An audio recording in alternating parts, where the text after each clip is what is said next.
Bismillahirrahmanirrahim. Assalamualaikum warahmatullahi wabarakatuh. Alhamdulillahirabbil alamin. Allahumma shalli ala nabiyyina Muhammadin wa ala alihi wa ashabihi ajmain. Rabbi zidna ilma wa akhifna bis-shalihin wa tawaffana muslimin. Subhanaka la ilma lana illa ma 'allamtana innaka antal alimul hakim. Rabbana ftah bainana wa baina qaumina bil haqqi wa anta khairul fatihin.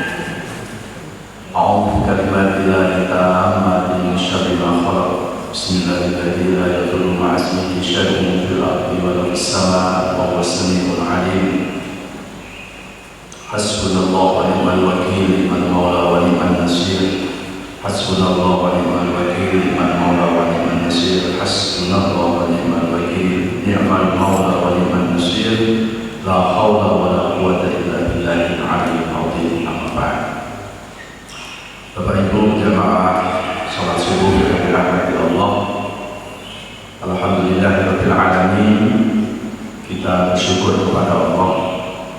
Allah masih memberikan kesempatan kepada kita untuk menikmati indahnya subuh pagi ini. Kita bersyukur Allah masih memberikan panjang umur kepada kita. Allah masih memberikan kesehatan kepada kita. Dalam kondisi pandemi seperti sekarang ini, nikmat sehat adalah nikmat yang sangat berharga. Nikmat sehat adalah nikmat yang sangat kita butuhkan. Mudah-mudahan Allah menjaga kesehatan kita, menjaga kesehatan seluruh keluarga kita. Allah menyelamatkan kita semuanya dari wabah COVID ini, dan mudah-mudahan wabah ini cepat berakhir. Amin. Ya Allah ya Rabbal. Salawat serta salam kita sampaikan kepada uswah dan qudwah kita, panutan abadi kita, Nabi Muhammad sallallahu alaihi wasallam. Semoga kita termasuk umat yang mencintai Nabi, dan mudah-mudahan Nabi mencintai kita. Amin ya Rabbal. Bapak Ibu jamaah sekalian yang dirahmati Allah, seperti biasanya kajian saya adalah tadabbur Al-Quran, kajian Al-Quran atau renungan-renungan di bawah naungan ayat-ayat suci Al-Quran. Untuk kali ini kita akan mengkaji surat Al-Furqan, surat ke-25 ayat 68, 69, 70, 71. Surat 25 yaitu surat Al-Furqan ayat 68 sampai 71.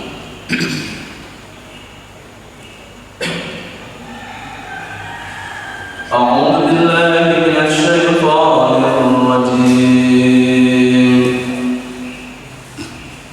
Bismillahirrahmanirrahim. Walladzina la yad'una ma'allahi ilahan akhar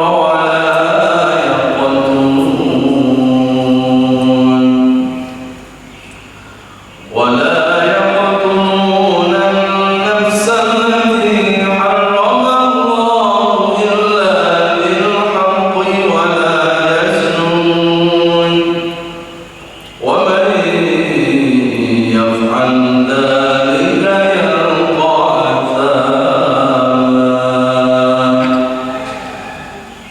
yudha'af lahu al-'adhabu yawma al-qiyamati wa yakhlud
dan orang-orang yang tidak menyekutukan Allah dengan sembahan lain dan tidak membunuh orang yang diharamkan Allah kecuali dengan alasan yang benar dan tidak berzina, dan barang siapa melakukan demikian itu niscaya dia mendapat hukuman yang berat, yakni akan dilipat gandakan azab untuknya pada hari kiamat, dan dia akan kekal dalam azab itu dalam keadaan terhina, kecuali orang-orang yang bertobat dan beriman dan mengerjakan kebajikan, maka kejahatan mereka diganti Allah dengan kebaikan.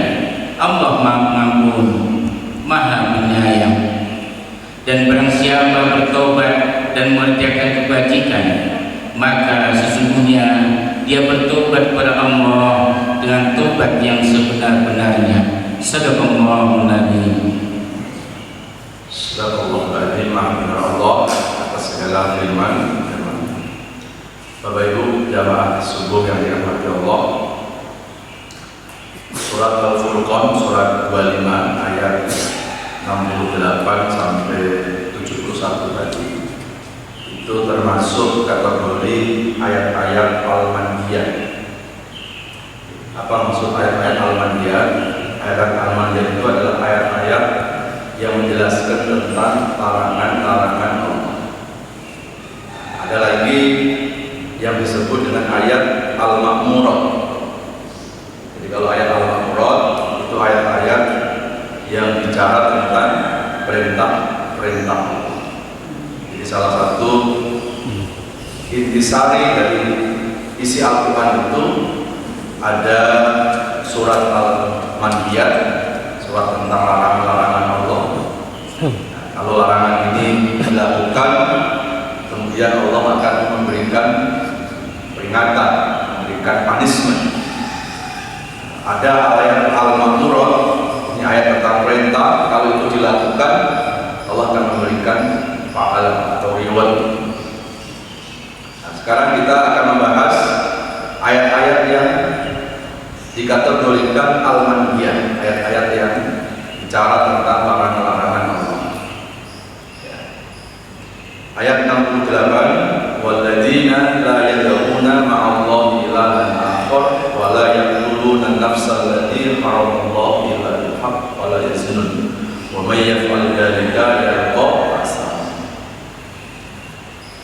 Isi ayat 68 ini ada 3 larangan Allah, dan ini dikategorikan termasuk minal kabair, termasuk dari dosa-dosa besar. Bahkan sebagian ulama-ulama ahli tafsir itu menjelaskan di surat Al-Furqan ayat 68 ini bicara tentang apa itu biang kerok dari dosa-dosa besar. Ini biang keroknya. Kenapa dikatakan biang kerok? Karena kalau 3 dosa ini sudah dilakukan oleh manusia, dosa-dosa lain itu diatur enteng. Apa 3 dosa itu? Yang pertama adalah musyrik kepada Allah. Walladzina la yad'una ma'allahi ilahan akhar. Orang-orang yang tidak meminta kecuali hanya kepada Allah. Kalau orang meminta kepada selain Allah, menyembah kepada selain Allah, maka itu dikategorikan termasuk musyrik. Nah, musyrik itu adalah termasuk minal kabair, yang keroknya dosa. Sampai Allah jelaskan di surat yang lain, yaitu surat An-Nisa surat keempat ayat 48. A'udzubillahi minasyaitonir rajim. Innallaha la yaghfiru an yushraka bihi wa yaghfiru ma duna dzalika liman yasha. Wa may yusyrik billah faqad iftara isman 'aziman. Di ayat yang lain faqad dhalla dhalalan ba'ida. Jadi Allah mengampuni dosa selain musyrik. semua dosa asal tidak musyrik Allah akan ampuni. Tetapi kalau dosa itu kategori dosa musyrik kepada Allah, maka itu termasuk dosa yang Allah itu menutup pintu taubatnya. Maka kita berusaha agar kita tidak terjerembab dalam perbuatan-perbuatan kemusyrikan. Ada 3 hal yang bisa menjerumuskan manusia kepada bentuk-bentuk kemusyrikan. Ulama itu membagi, ada musyrik yang disebabkan karena faktor qauliyah, faktor ucapan. Musyrik itu nggak selamanya hanya menyembah berhala, menyembah patung. Musyrik itu bisa karena ucapan kita. Ya, ucapan yang seperti apa? Yaitu ucapan-ucapan yang seolah-olah ucapan itu mengantarkan kepada Allah, yaitu sifat-sifat suudzon. Jadi buruk sangka kepada Allah. Ini Allah ini nggak adil. Kenapa? Kenapa hujan terus? Kenapa kok kemarau terus? Kenapa kok ini ada COVID corona? Padahal ini nggak ada manfaatnya, membuat orang jadi ketakutan, panik. Allah nggak adil nih. Nah, itu terucap dari mulut kita. Dan kalau hanya diucapkan di mulut toh, maka ini tidak termasuk kategori musyrik. Tapi kalau sampai itu masuk ke relung hatinya, memang benar-benar ini Allah nggak adil. Maka ini bisa masuk kepada kemusyrikan kepada Allah. Kenapa? Hanya sebatas ucapan kok bisa menyeret orang kepada bentuk kemusyrikan? Ya. Karena ucapan kita dengan mengucapkan asyhadu alla ilaha illallah, maka siapapun orang yang sudah mengikrarkan ucapan asyhadu alla ilaha illallah, tidak ada Tuhan kecuali Allah, sesungguhnya Nabi Muhammad utusan Allah, itu juga sudah merubah seseorang yang tadinya non-muslim bisa menjadi muslim. Nah, begitu juga dari ucapan kita juga, yang tadinya sudah beriman itu bisa keluar dari iman. Jadi jangan kita menyepelekan ucapan. Hanya sebab aku terima nikahnya si Anu binti Anu dengan mas kawin tunai yang tadinya haram bisa jadi kan dari ucapan juga. Ada orang mau nikah suruh ijab kabul diam saja, ya salah itu nikah. Berarti yang membuat sah ucapan itu. Maka ada orang bilang apa sih artinya ucapan? Ya. Karena ucapan itu bisa membawa kebaikan, tapi juga bisa membawa keburukan. Ada orang masuk surga karena lisan, ada orang masuk neraka gara-gara lisan. Ada orang dipuji gara-gara lisan, tapi ada orang gaplok juga gara-gara lisan. Salamatul insan fi hifdzil lisan. Selamatnya manusia itu bisa tergantung menjaga lisan. Ya. Bahkan dalam sebuah hadis yang sahih, man kana yu'minu billahi wal yawmil akhir falyaqul khairan aw liyasmut. Barang siapa yang mengaku beriman kepada Allah dan hari akhir, ucapkanlah ucapan yang benar. Kalau nggak bisa ucapkan benar, mendingan ya. Tapi kalau itu ucapan benar, mendingan diucapkan. Jadi kalau nggak ada kebaikan, nggak ada kebenaran, udah diam saja. Tapi kalau memang itu semua sebuah kebenaran, harus disampaikan. Qulil haqqo walau kana murran. Ucapkan al-haq, ucapkan sesuatu yang benar walaupun pahit Justru kadang yang pahit itu bisa menjadi bahan, bisa menjadi jamu. Makanya kalau ada hal-hal yang nasihat-nasihat yang kita dengar kok terasa pahit, telan saja. Mudah-mudahan jadi jamu ya. Mudah-mudahan jadi obat.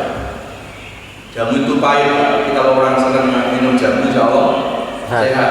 Gula itu manis, coba sering minum gula, insya Allah kencing Gula. kencing manis. Jadi ucapan itu ternyata menjadi ukuran kadar dari keimanan seseorang. Maka yu'minu billah wal yawmil akhir. Sampai Rasul mengatakan barang siapa yang mengaku beriman kepada Allah dan hari akhir, maka ucapkanlah dengan ucapan yang benar. Berarti tanda-tanda orang imannya benar, ya ucapannya benar, ucapannya baik. Ada orang ngaku beriman, kalau nggak nyakiti orang, ya nggak legowo, ya berarti itu ada masalah dengan keimanan. Orang yang ucapannya, orang imannya baik, pasti ucapannya pun akan baik. Maka ketika orang itu imannya kuat, imannya baik, dia tidak pernah mengucapkan sesuatu seolah-olah menyalahkan Allah. Apalagi kalau kita lihat di surat Al-Imran surat ketiga akhir dari ayat 191 itu ada kata, ada ayat Rabbana ma khalaqta hadza batila subhanaka faqina adzabannar. Surat Al-Mu'minun surat ke-23 ayat yang ke-14 yang terakhir, fatabarakallahu ahsanul khaliqin. Ya, maha suci Allah, maha benar Allah, sebaik-baik pencipta. Berarti semua yang Allah ciptakan, semua yang Allah buat, semua yang terjadi di muka bumi ini, sebagai orang yang beriman, kita harus mengatakan itu pasti baik menurut Allah. Jadi jangan kita mengukur sesuatu itu selalu ukurannya akal kita. Jangan sesuatu itu kita ukur dengan logika saja. Tapi sekali perlu Pak, kita lihat sesuatu, kita lihat kejadian-kejadian yang terjadi di muka bumi ini dengan kacamata iman. Karena kalau kita melihat sesuatu dengan kacamata iman, yang negatif bisa jadi positif. Ya, nggak usah jauh-jauh. Kenapa Allah sekarang membuat virus COVID, ya, yang menurut saya sekarang ini bukan semakin menurun, justru malah semakin meningkat. Ya. Kalau kita pikir dengan logika, apa sih manfaatnya kan gitu? Ya, banyak orang kehilangan pekerjaan. Ini kan bukan hanya masalah mengancam kesehatan, tapi sudah mengancam tentang ekonomi. Ya. Sudah banyak orang meninggal karena COVID ini. Kalau kita gunakan logika, sepertinya apa manfaatnya? Nggak adil ya Allah. Ya. Apalagi ada yang kena COVID, orang yang rajin ibadah. Maka kalau orang bicara logika, percuma kalau begini saya, percuma saya ibadah, percuma saya sholat, percuma saya dekat sama Allah. Ternyata Allah nggak adil. Kenapa saya kena COVID? Kok malah yang di luar sana yang nggak pernah ibadah, yang nggak pernah ke masjid, lo kok malah selamat? Berarti Allah ini nggak adil. Ini kalau ngikutin apa? Logika. Padahal kalau kita bicara tentang keimanan, Rabbana ma khalaqta hadza batila. Nggak ada yang sia-sia yang Allah buat, yang Allah ciptakan. Ya, saya ambil contoh dengan adanya COVID ini, Pak. Paling tidak ini menyadarkan manusia. Ini pesan positifnya, menyadarkan manusia supaya manusia tidak sombong. Cukup Allah kasih COVID yang nggak nampak oleh mata, dunia jadi kebingungan, dunia nggak berdaya di depan COVID. Dan tenaga-tenaga medis yang belajar tentang ilmu kesehatan pun banyak yang meninggal.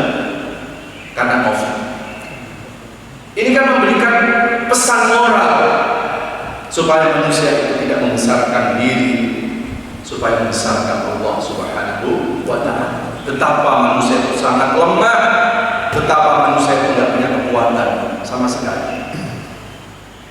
Ini cara Allah untuk mendemonstrasikan kemahabesaan, ya, supaya manusia itu tunduk di hadapan Allah Subhanahu wa Ta'ala. Dengan adanya COVID, apa Pak sisi positifnya? Itu cara Allah untuk mendidik kita supaya kita selalu menjaga kebersihan. Kadang ditulis anadzofatul iman, kebersihan pangkal iman. Tetap aja orang beriman jorok. Tapi sekarang tidak perlu ada tulisan-tulisan itu, Pak. Ya, dikit-dikit cuci tangan. Ya. Dengan adanya COVID, itu kan sebetulnya mendidik, ya, supaya kita mencintai kebersihan, mencintai kesucian. Dan itu ternyata perintah Quran itu. Ya. Jadi ada ayat yang tersurat, tapi ada ayat yang tersirat. Yang tersirat COVID-nya, yang tersurat, ya, menjaga kebersihan itu. Itu kan perintah Quran itu. Kalau kita buka di surat kedua, surat Al-Baqarah, ayat yang ke-222, yang paling terakhir itu, Innallaha yuhibbut tawwabin wa yuhibbul mutatahhirin. Allah itu mencintai orang yang bertaubat, supaya banyak taubat kita. Dan Allah mencintai wa yuhibbul mutatahhirin, mencintai orang yang menjaga kebersihan. Jadi menjaga kebersihan itu ada COVID, tidak ada COVID, tetap aja Pak, harus dilakukan. Karena itu perintah Quran. Sebelum ada COVID 15 abad yang lalu, Al-Quran menyuruh kita supaya kita nggak jorok, supaya kita menjaga kebersihan, menjaga kesucian. Ini sisi positif. Terus ada penyakit. Ini juga kan untuk memberi edukasi supaya kita menyadari betapa harga sehat itu mahal.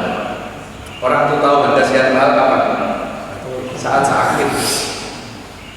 Ya. Maka kenapa kita kok nggak sehat? Terus kadang kita dikasih sakit. Itu cara Allah mendidik supaya kita mensyukuri kesehatan. Ya Allah, ternyata sehat itu mahal ya Allah. Ya. Saya sakit cuma sekian hari. Ya. Orang kalau udah kena COVID Pak, dirawat 14 hari itu ratusan juta Pak. Ya. Itu di rumah sakit swasta. Itu pun kalau ada rumah sakit yang masih menerima, ya, di Tangsel itu sudah tinggal 5% rumah sakit yang menerima.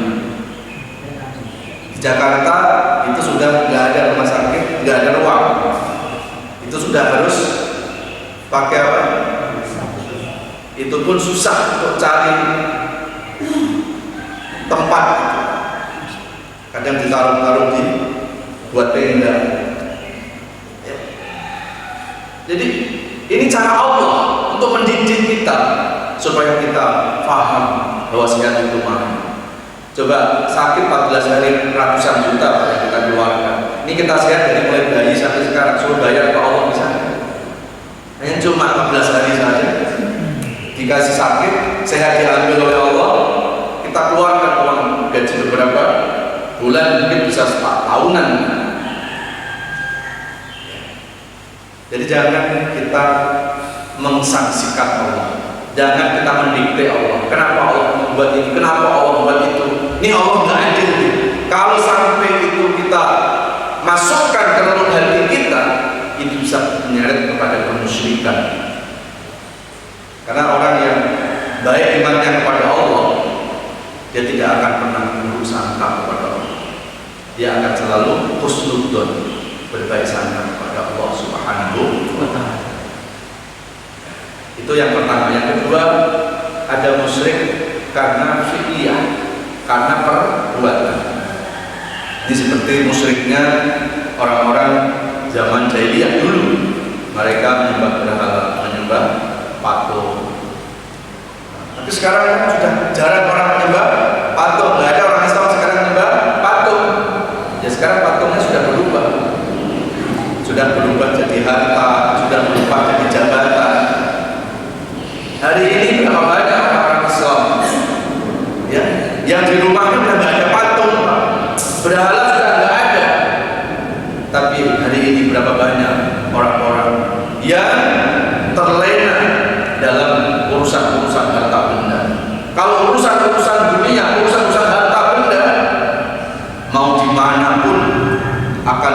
kerja, tetapi pada urusan Allah di nomor kesekian.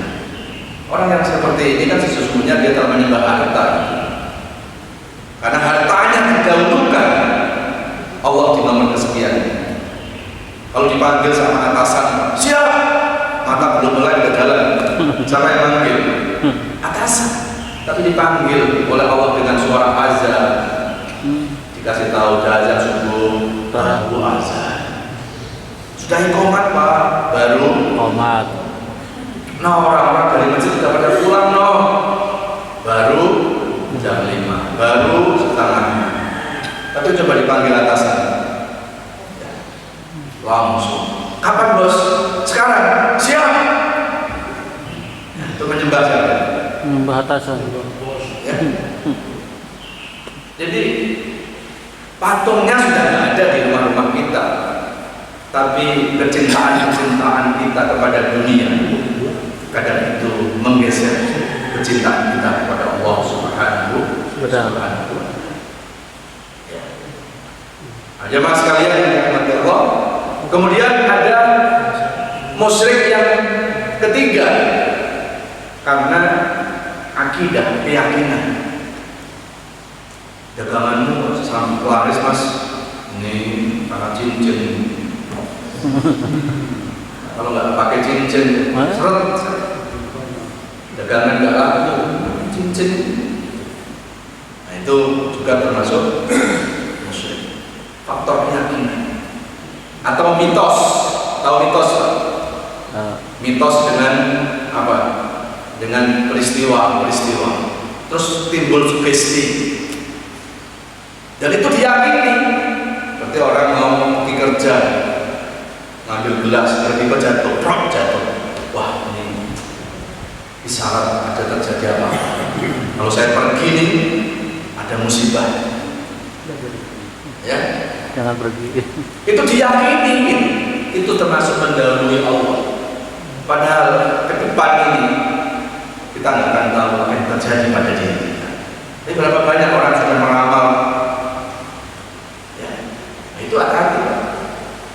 Ya, atau dengan orang bawa kendaraan di jalan nabrak kucing, terus langsung masuk keyakinannya, wah ini tanda-tanda sial. Ya. Kalau saya pergi, saya lanjutkan pergi, kayaknya jangan-jangan nanti ada musibah. Akhirnya apa? Dia nyalain kucing. Jadi kucing udah mati disalahin.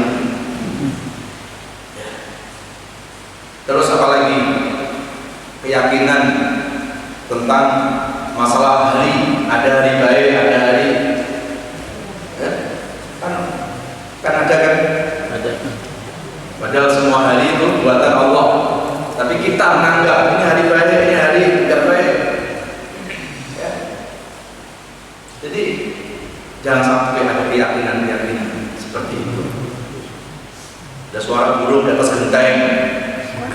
Nah, ini Tanda kayak mau ada mati. orang mati. Dari tadi suara burung. Itu namanya tatoyur. Nggak boleh. Ya. Atau datang ke dukun. Begitu sembuh, siapa yang nyembuhin? Wah kalau nggak ada dia mati. Jadi keyakinan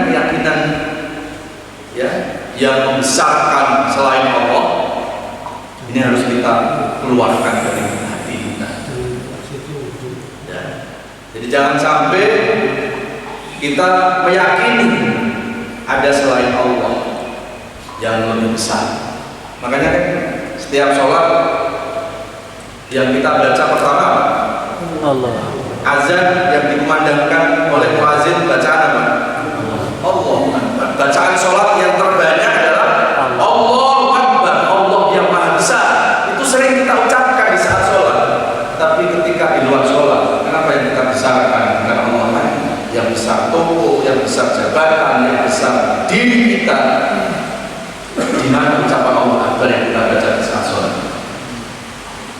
Jadi sebetulnya bacaan Allah Akbar di saat sholat itu mendidik kita supaya kita tidak musyrik, supaya jangan sampai kita membesarkan selain Allah.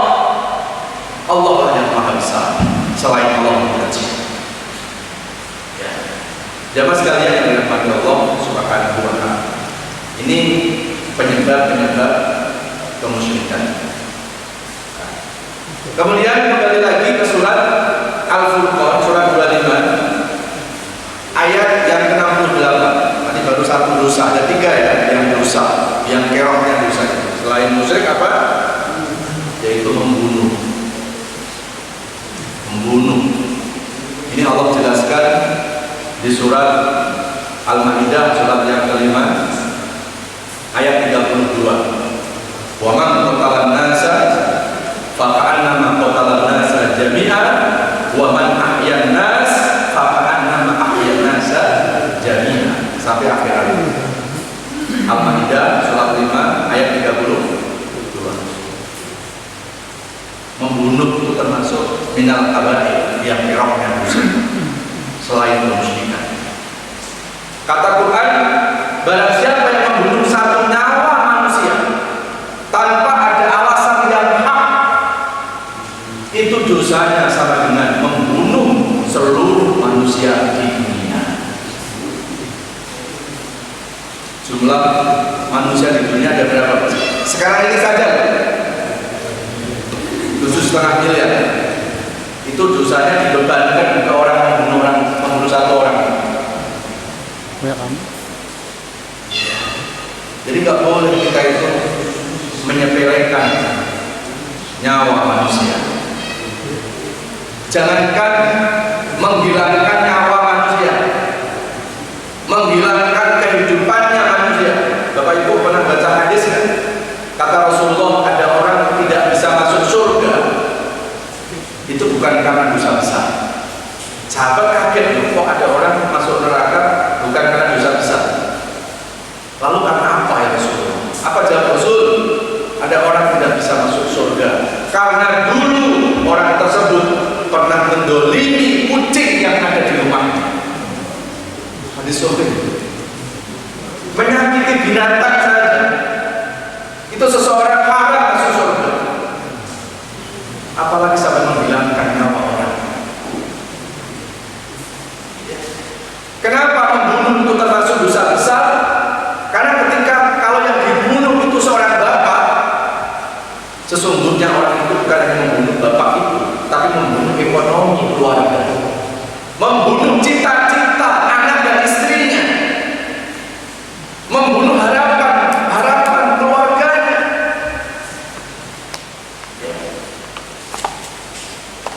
Inilah kenapa Allah sangat melarang menghilangkan nyawa seseorang.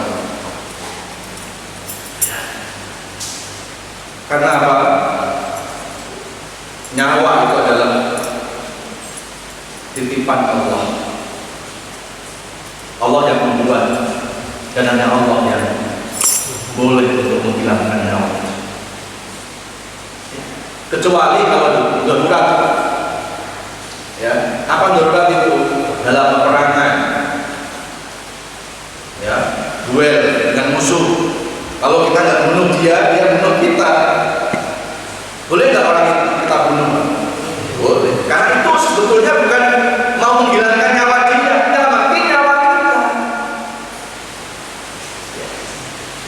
Karena kita punya nyawa, kita jaga nyawa itu, jangan sampai dihilangkan oleh orang itu.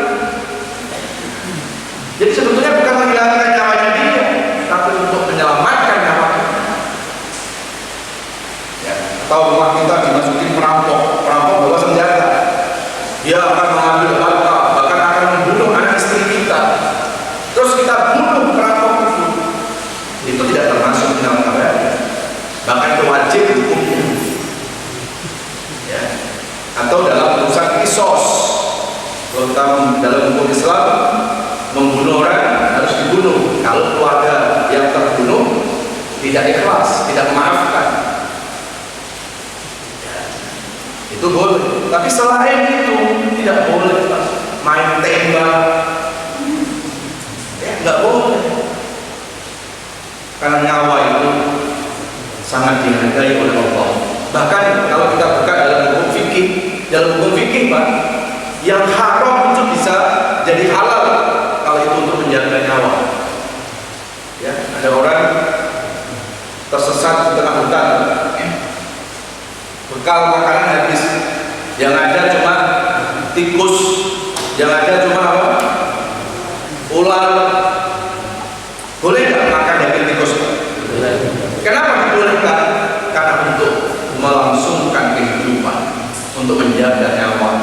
Jangan sampai gara-gara kita kelaparan, jangan sampai kita meninggal.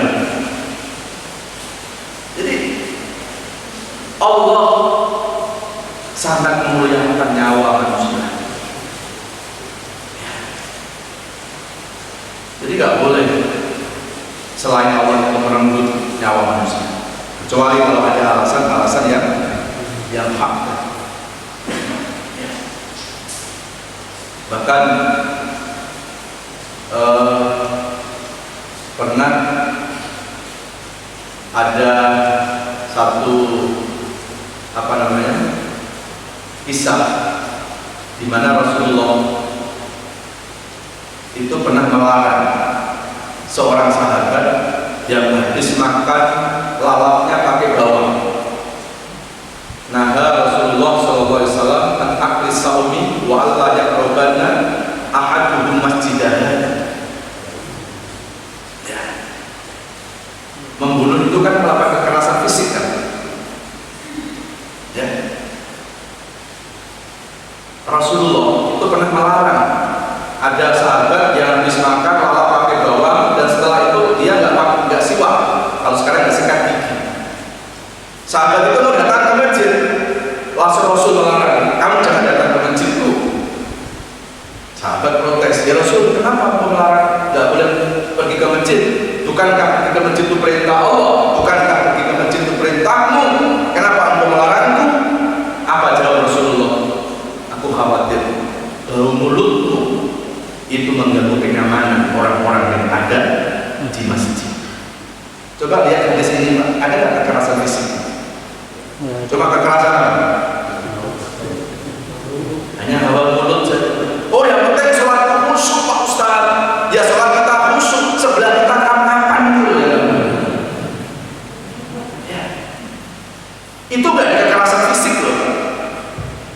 Apalagi sampai melakukan kekerasan fisik, sampai membunuh orang. Nauzubillah, summa nauzubillah. Jemaah sekalian yang dirahmati Allah Subhanahu wa Ta'ala, maka orang yang membunuh itu di dalam Quran ya, tanpa ada alasan yang hak itu, maka orang yang membunuh harus dibunuh, harus dikisos. Tujuannya apa? Kalau orang membunuh kemudian ditetapkan hukum kisos harus dibunuh, kalau keluarga tidak memaafkan, ini untuk memberikan pelajaran bukan hanya kepada si pembunuh, tapi memberikan pelajaran kepada yang hidup, supaya yang hidup itu menghargai kehidupan manusia. Coba kalau orang membunuh hanya cuma dihukum 2 tahun, hanya dihukum berapa? Sekian tahun, ya, tidak ada hukum jerak. Tapi ketika orang membunuh, dibunuh, bahkan dalam hukum Islam, kalau Bapak Ibu pergi di Makkah atau di Madinah, itu hukum kisos Pak, bukan dilakukan di tempat yang sepi Pak, justru ditaruh di jalan keramaian. Kalau di sini kayak di Bundaran HI. Loh, kenapa di tempat yang ramai? Biar orang yang lewat itu mendapatkan pesan moral. Kalau nanti orang tua sama anak lagi bawa mobil, sebelahnya anak, nanti orang tua bisa pesan, nah gara-gara membunuh orang, akhirnya dia juga dibunuh. Nah, itu membuktikan betapa nyawa itu harus dihargai. Nggak boleh nyawa itu disepelekan. Itu nyawa manusia, itu anak manusia, bukan anak tikus, bukan anak kucing. Yang orang membunuh itu juga dia punya anak, dia juga punya keluarga. Kayak apa perasaan keluarga ketika kehilangan anaknya, dan harusnya dia rasakan kalau dia kehilangan anaknya, dia kehilangan keluarga.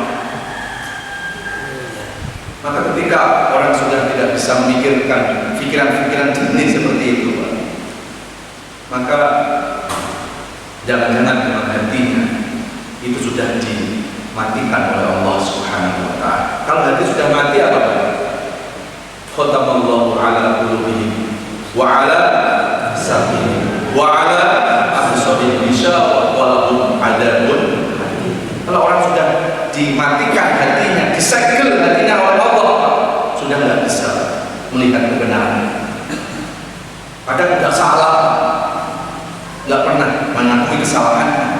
Dia cari-cari bagaimana supaya kesalahan-kesalahan itu ditutupi, supaya orang tidak melihat, supaya hukum itu tidak jatuh kepadanya. Dia nggak sadar bahwa ada hukum qadhi rabbul jalil, ada hukum Allah yang tidak mungkin hukum Allah ini bisa ditutup-tutup. Tidak bisa hukum Allah itu disogok, disuap, tidak bisa. Beda dengan hukum dunia. Hukum dunia karena masih pandang bulu, tajam ke bawah, tumpul ke atas. Tebang pilih, ya, pilih, tebang, dipilih dulu, baru ditebang. Kadang pandang bulu, maka ketika hukum pandang bulu, yang beruntung yang banyak bulunya. Yang banyak bulu siapa? Yang banyak bulu siapa? Yang kenceng kenapa? Yang banyak bulu apa? Berarti yang kebal hukum berarti no? Ada di sini? Nggak ada. Nggak ada. Di negara antabaran paksa. Jadi termasuk dosa besar membunuh. Jamaah sekalian yang dirahmati Allah Subhanahu wa ta'ala. Kemudian yang ketiga dosa besar adalah berzina. Wala yaznun. Surat Al-Isra surat 17 ayat 32, wala taqrabuz zina innahu kana fahisyatan wa sa'a sabila. Jangan dekati zina karena zina itu perbuatan keji, perbuatan yang sangat-sangat dibenci oleh Allah. Kalimatnya saja Pak, jangan dekati zina. Jadi yang dilarang bukan hanya zinanya, tapi yang mendekatkan kepada zina pun dilarang oleh Allah. Contoh pacaran, berdua-duaan dengan orang yang tidak muhrim. Jadi yang dilarang bukan hanya zinanya. Loh kenapa? Jangan mendekati zina, karena zina itu tidak mungkin langsung terjadi. Mesti ada PDKT, mesti ada proses-proses awal. Maka prosesnya itu yang dilarang dulu oleh Allah. Kalau proses kita bisa menghindari, maka perbuatan dosanya pasti akan kita hindarkan juga. Ya. Jadi kalimatnya indah. Jadi jangan zina, bukan, jangan dekati yang menyebabkan zina. Ya. Itu tidak dibolehkan oleh Allah. Bahkan dalam hadis yang sahih, inna zunata yuhsyaruna yaumal qiyamah binatsni furujihim minan nar.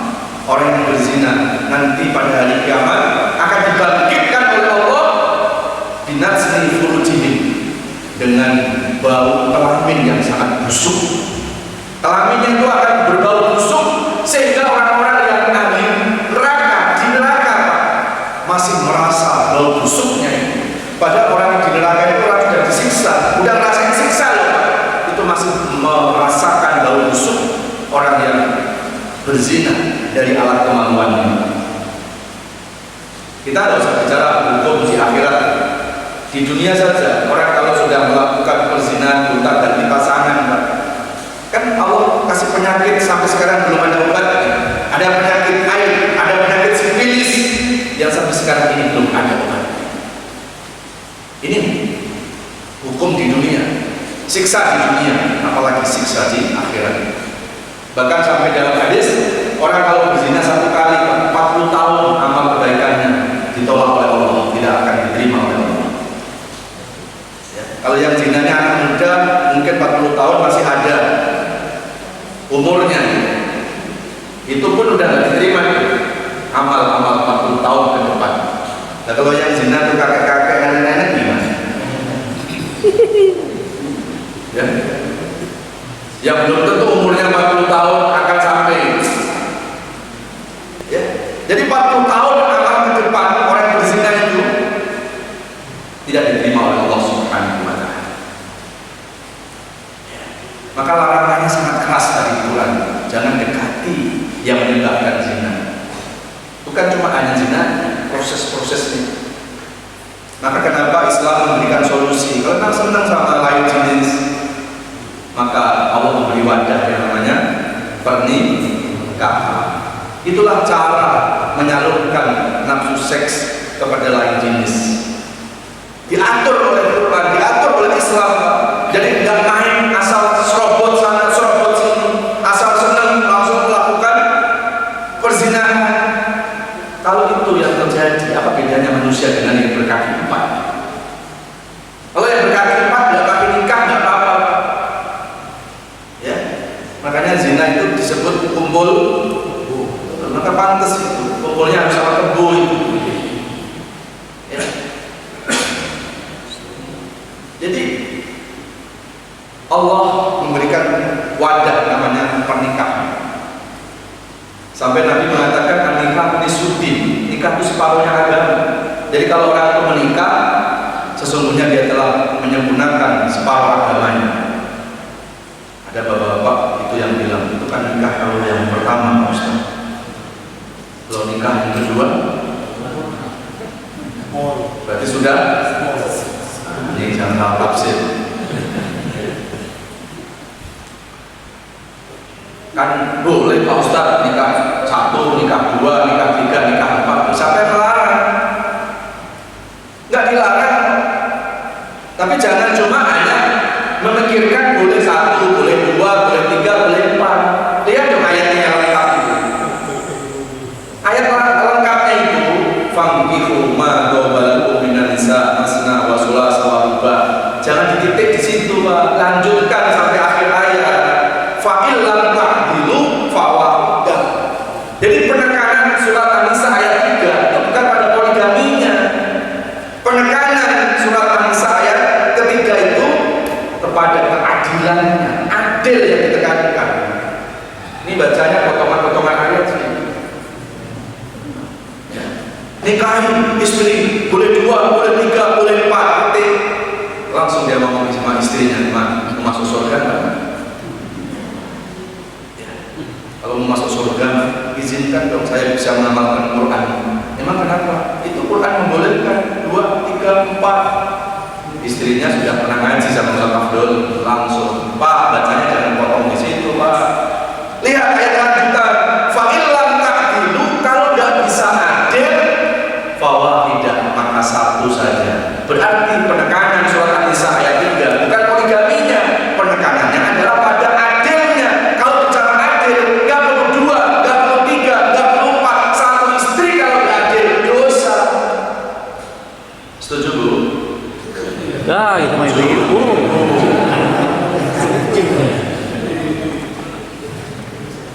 Emang Pak Ustaz istrinya berapa? 1 Pak Ustaz istri. 1 di sana, 1 di Sana. ya. Jamaah sekalian yang dirahmati Allah Subhanahu wa Ta'ala. Jadi kalau memahami ayat, jangan potongan-potongan ayat. Ya. Ya sebetulnya kan nggak ada itu anjuran poligami, nggak ada. Anjurannya ayat itu adil sebetulnya. Karena kalau itu dibolehkan 2, 3, 4, ngapain perlu ada ayat fa'ilam ta'dilu fawahidah? Ya kan? Kalau memang boleh, pasti langsung boleh nikah 2, 3, 4 titik. Seperti perintah sholat, Pak. Nggak ada itu. Ada pengecualian. Perintah sholat, perintah zakat, perintah puasa, itu mutlak. Tapi poligami itu perintahnya tidak perintah mutlak. Walaupun itu boleh, ya, jangan sampai bilang Pak Ustaz tidak membolehkan. Oh, menentang Quran itu. Tetapi penekanan ayat itu bukan pada dibolehkannya poligaminya. Penekanan ayat itu pada adilnya. Dan bicara adil itu enggak mudah, Pak. pakai baju baru sama baju bekas Pak. Biasanya yang nyaman sering dipakai baju apa? Ya. Nah itu aja urusan baju Pak. Susah adil kan? Susah adil. Jadi tolong bapak-bapak yang punya niat pikir dulu lah.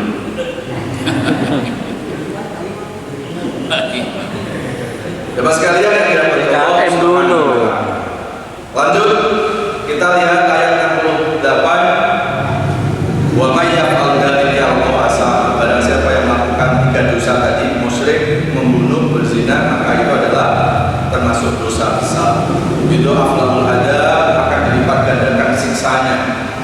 Wa yaumil qiyamati wa yukhlud fihi muhana, dan akan mendapatkan kehinaan sehina-hinanya. Illa man taba, kecuali kalau orang itu betul-betul bertaubat, beriman, beramal-amal kebaikan, mengiringi perbuatan dosa tadi dengan kebaikan-kebaikannya, maka kebaikan itu akan menghapuskan keburukan-keburukan.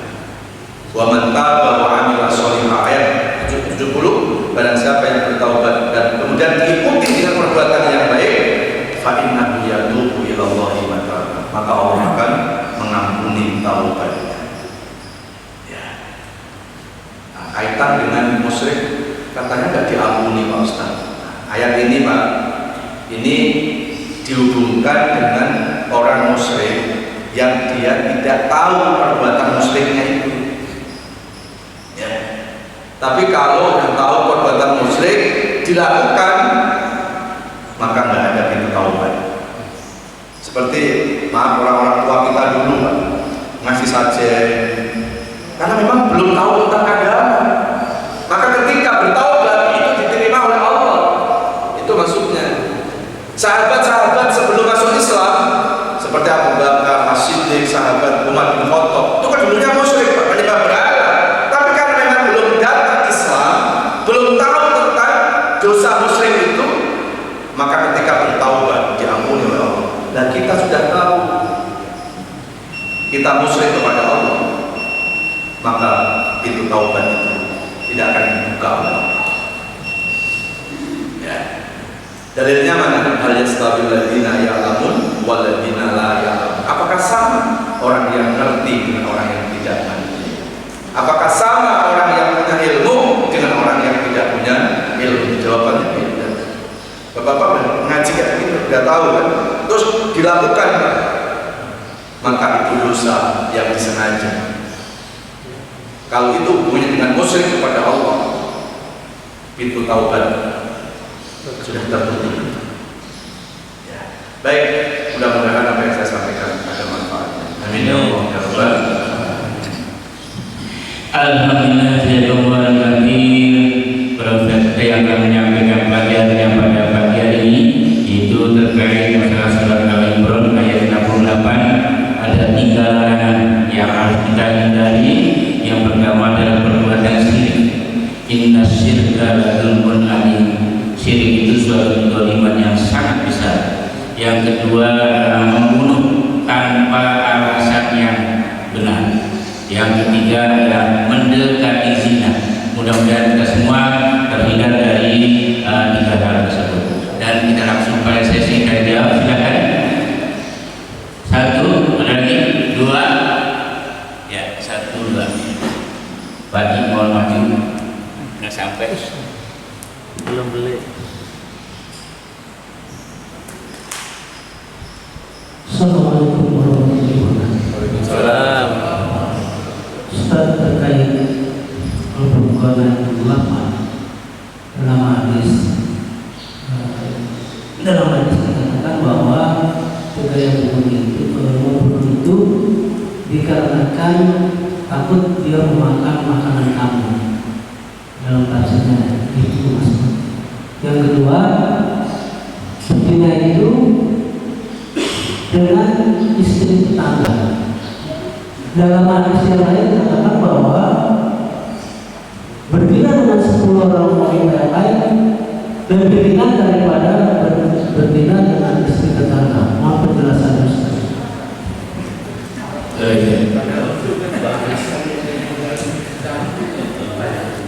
Mau daftar ya. Assalamualaikum warahmatullahi wabarakatuh. Ustaz. Tadi Pak Ustaz menyatakan keimanan itu bisa dilihat dari ucapan-ucapan seseorang, Pak Ustaz. Sekarang bagaimana kita mendoakan atau mengucapkan seolah-olah kayak kutukan gitu, Pak Ustaz. Dan kita percaya lagi kalau orang itu sakit atau celaka itu karena malah dari habaib yang mendoakan dia gitu loh, Ustaz. Apakah itu diperbolehkan di Islam untuk mendoakan yang tidak baik, Pak Ustaz? Saya Assalamualaikum warahmatullahi wabarakatuh. Satu lagi. Assalamualaikum warahmatullahi wabarakatuh. Pertanyaan kita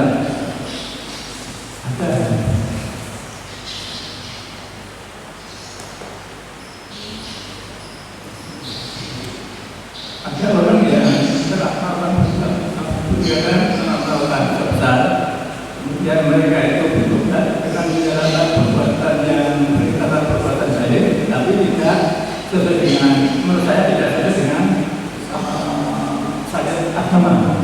Saya bisa puasa sepanjang hari kita. Bagaimana penjelasan? Ya, itu saya rasa. Dan tadi dari Pak Agus tadi apa ya Pak? Yang pertama tadi saya kurang jelas. Dosa besar itu tadi syirik. Ya. Yang kedua membunuh. Di dalam hadis Mas'ud, membunuh karena takut dia memakan makanan kamu, berarti mungkin saya orang tua takut membiayai anaknya karena sehingga dia membunuh. Mungkin ya.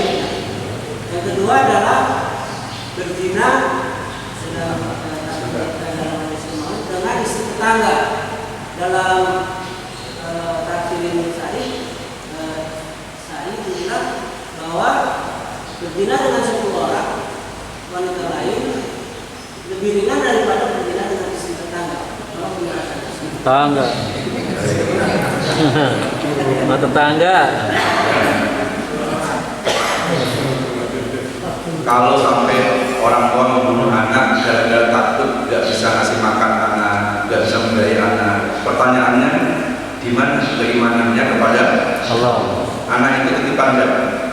Allah. Kalau anak titipan Allah, ya Allah pasti nitipin rezeki ke orang tuanya. Makanya sering orang bilang anak itu bawa rezeki, benar. Dan terbukti loh Pak.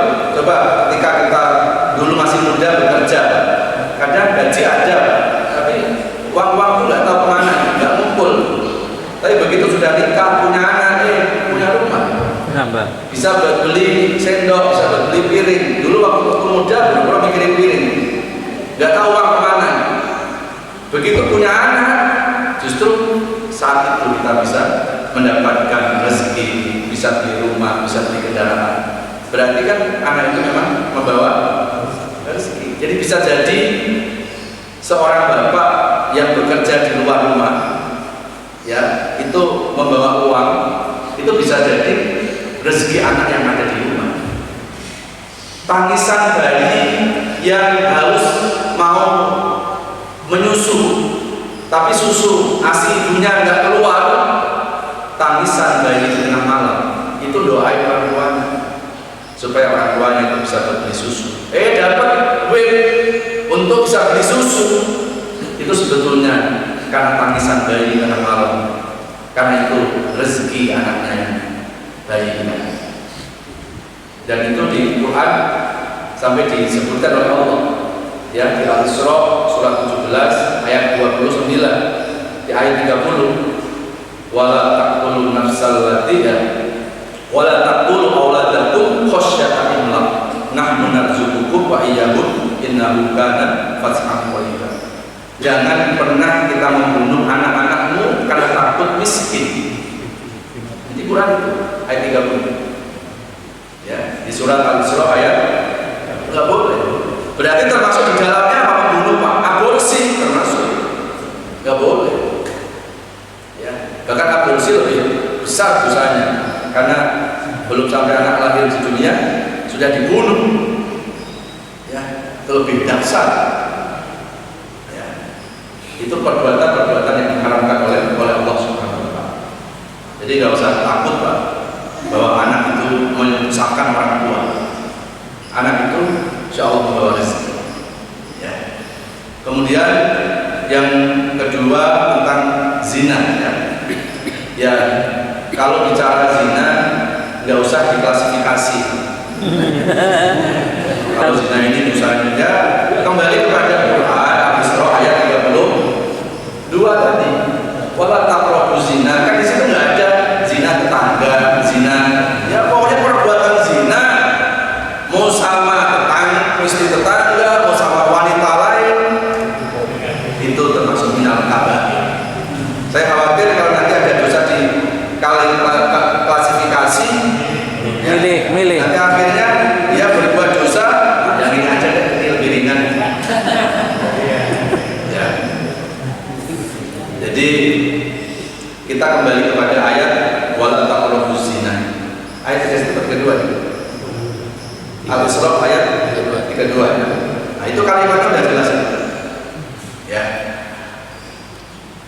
Rasulullah Pak, itu seorang yang afdhalun nasihah, yang paling top nasihatnya. Pernah Rasulullah itu menasihati anak muda yang tukang zina. Ya.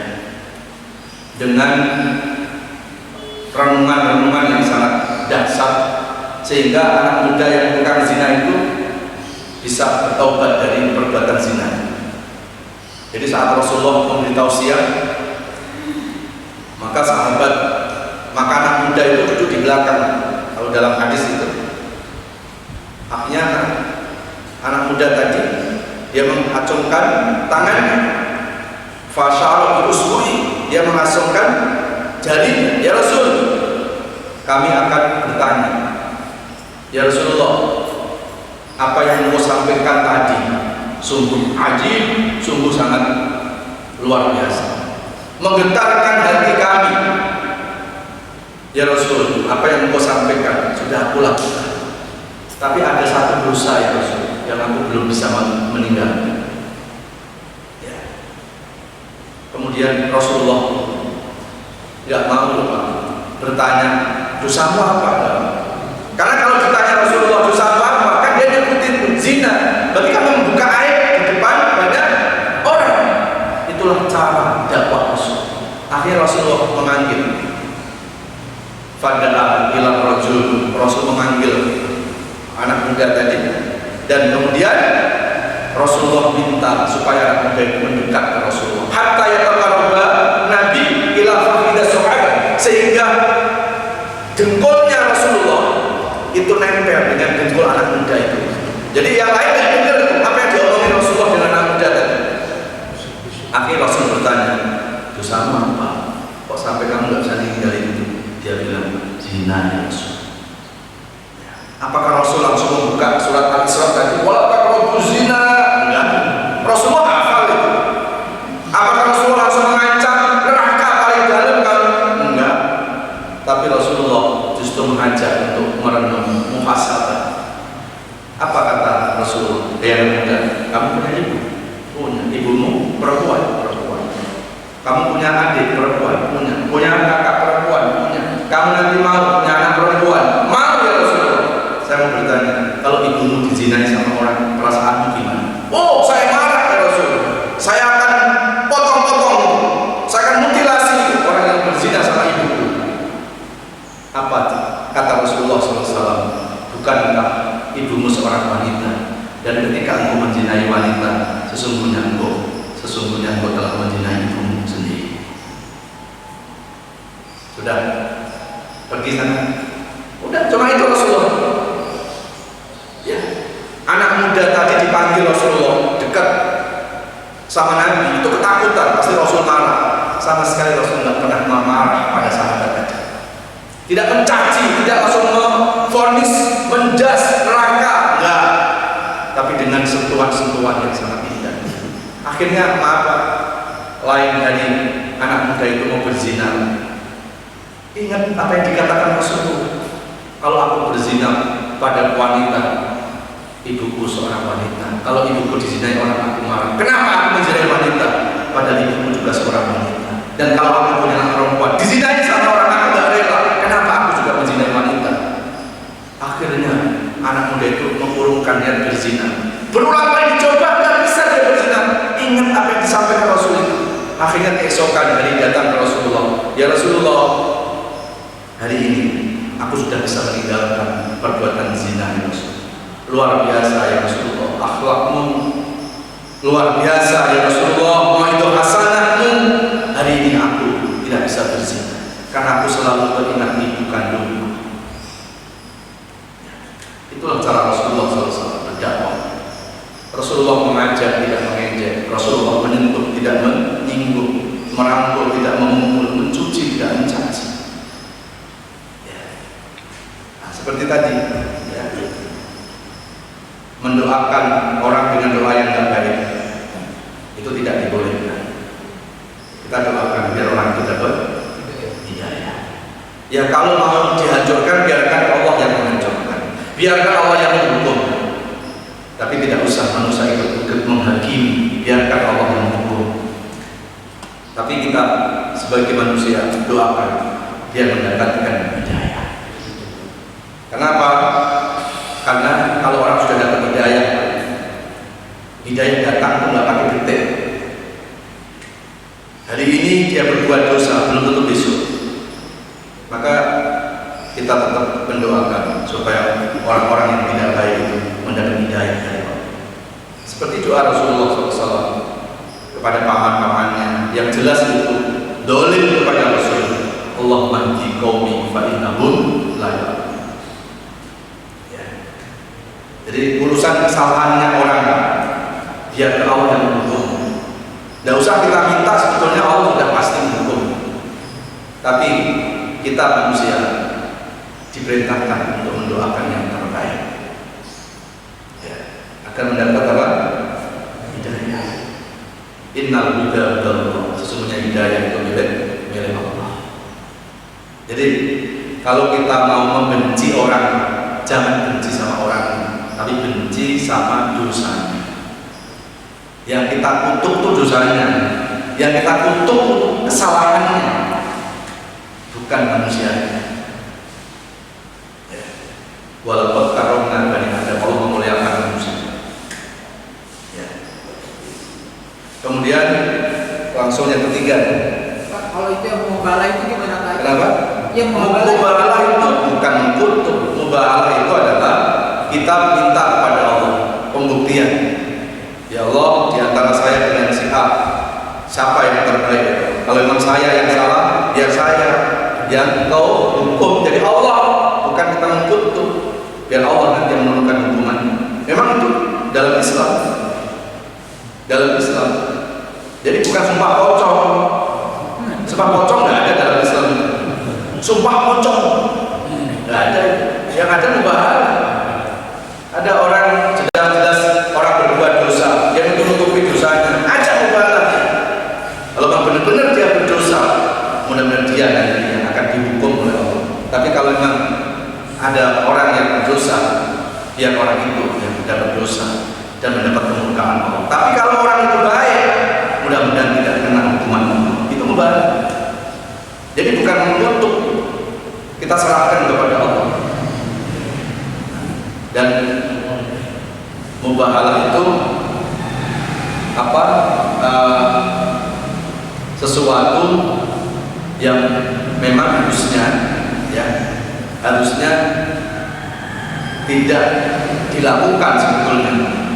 Kalau jalan-jalan yang lain itu masih ada. Tapi kalau memang sudah mentok tidak ada jalan lain, saya dituduh zina, sudah berbagai macam cara saya sampaikan bahwa saya tidak berzina, tetap semua masyarakat menuduh saya zina, baru boleh mubahalah. Karena nggak main-main, mubahalah itu jangan dikira hukuman di dunia. Nanti di dunia tidak kena hukuman, akan memperberat hukumannya di akhirat.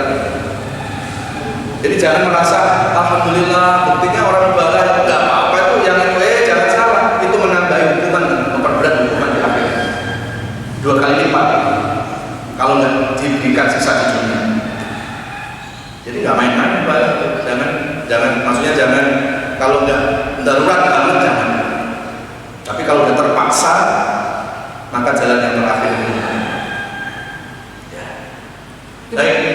Itu bukan sirik nggak Pak? Kita kita percaya kalau muhabalah itu dia sakit karena Iya, bukan. Itu bukan musyrik, karena itu justru kita percaya sama Allah. Musyrik itu kan kita kalau nggak percaya sama Allah, kita percaya selain Allah. Justru kita percaya bahwa kebaikan akan dibuktikan oleh Allah, yang baik akan terbukti, yang buruk akan terbukti. Kita percaya sama Allah. Justru itu tidak musyrik. Yang musyrik itu kalau sumpah pocong, nah itu percaya kepada sumpah pocongnya. Ya, kalau mubahalah kita percaya bahwa idza ja'al haqqu wa zahaqal batil, ketika yang hak itu datang pasti akan sirna kebatilan. Itu salah satu cara untuk membuktikan mana yang batil dan mana yang hak. Ya, Pak. Tapi jangan urusan-urusan sepele gitu, Pak. Ya, jangan urusan gara-gara sandal nuker. Mubahalah, jangan. Yang masalah-masalah berat seperti tadi kita didakwa zina, kita didakwa ya hal-hal yang mencangkut harga diri, mencangkut urusan kemanusiaan, ya, itu boleh. Baik, saya kira itu Pak ya, mudah-mudahan ada manfaatnya. Kita tutup dengan doa ibadah majelis. Subhanallah wa bihamdihi, asyhadu